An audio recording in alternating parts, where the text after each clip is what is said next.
الكريم مو بس اللي عنده فايض ويكرم فيه الناس، لا، الكريم هو اللي ما عنده ويشيل اللقمة من حلجه ويعطيها ضيوفه وخطاره وكل منيه. أكرمكم الله يا أهل البصرة. هل البصرة عيني، هل العراق، شبيكم على كيفكم يابا.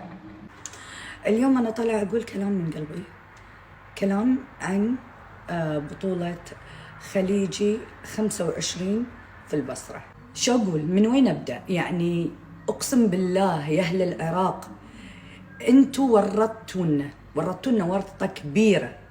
تعرفون ليش؟ بعد كرمكم احنا شو نسوي؟ يعني بالبحريني بعطيكم اياها من الاخر، وهقتونا. الحين احنا شو نسوي حق الضيوف اذا يو عندنا البحرين بعد اللي انتم سويتوا لهم في العراق، بعد اللي انتم سويتوا لهم في البصره؟ يا اخي اشوف فيديوهات، اشوف والله ان هذا الفيديو لو ما هو بعفوي وما هو بحقيقي وصادق ما دخل للقلب ولامسنا.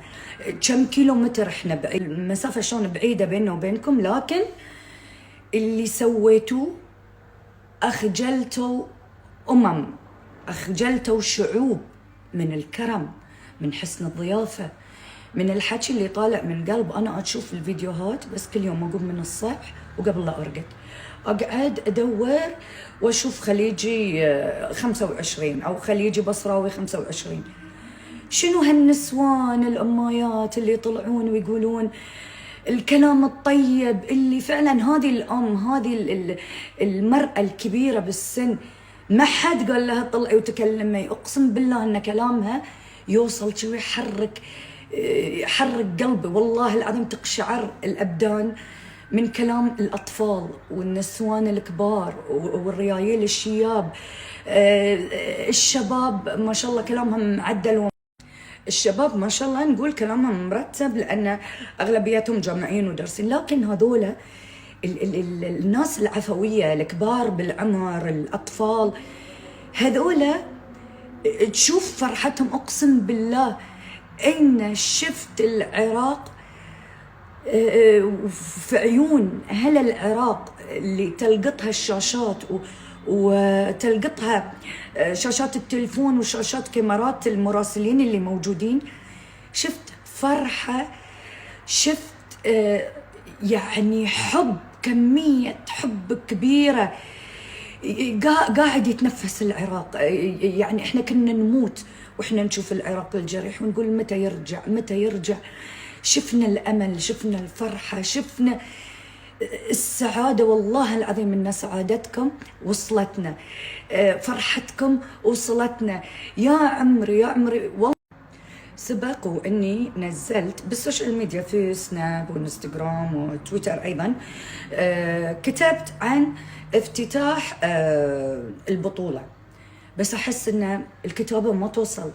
أنا أبي أطلع لكم وأقول لكم يا أهل العراق، يا أهل العراق العظيم، الله لا يغير عليكم إلا لأفضل حال.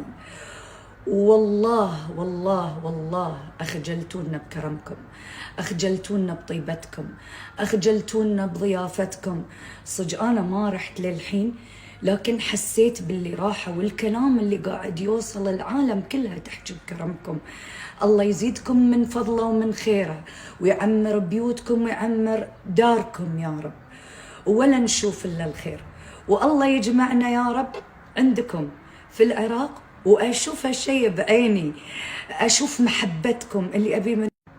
سبق وإني نزلت بالسوشيال ميديا في سناب وانستغرام وتويتر أيضا، كتبت عن افتتاح البطولة، بس أحس إن الكتابة ما توصل. أنا أبي أطلع لكم وأقول لكم يا أهل العراق، يا أهل العراق العظيم، الله لا يغير عليكم إلا لأفضل حال. والله والله والله أخجلتونا بكرمكم، أخجلتونا بطيبتكم، أخجلتونا بضيافتكم. صدق أنا ما رحت للحين، لكن حسيت باللي راحة، والكلام اللي قاعد يوصل العالم كلها تحكي بكرمكم. الله يزيدكم من فضله ومن خيره، ويعمر بيوتكم ويعمر داركم يا رب، ولا نشوف إلا الخير. والله يجمعنا يا رب عندكم في العراق، وأشوف هالشيء بعيني، أشوف محبتكم اللي أبي من.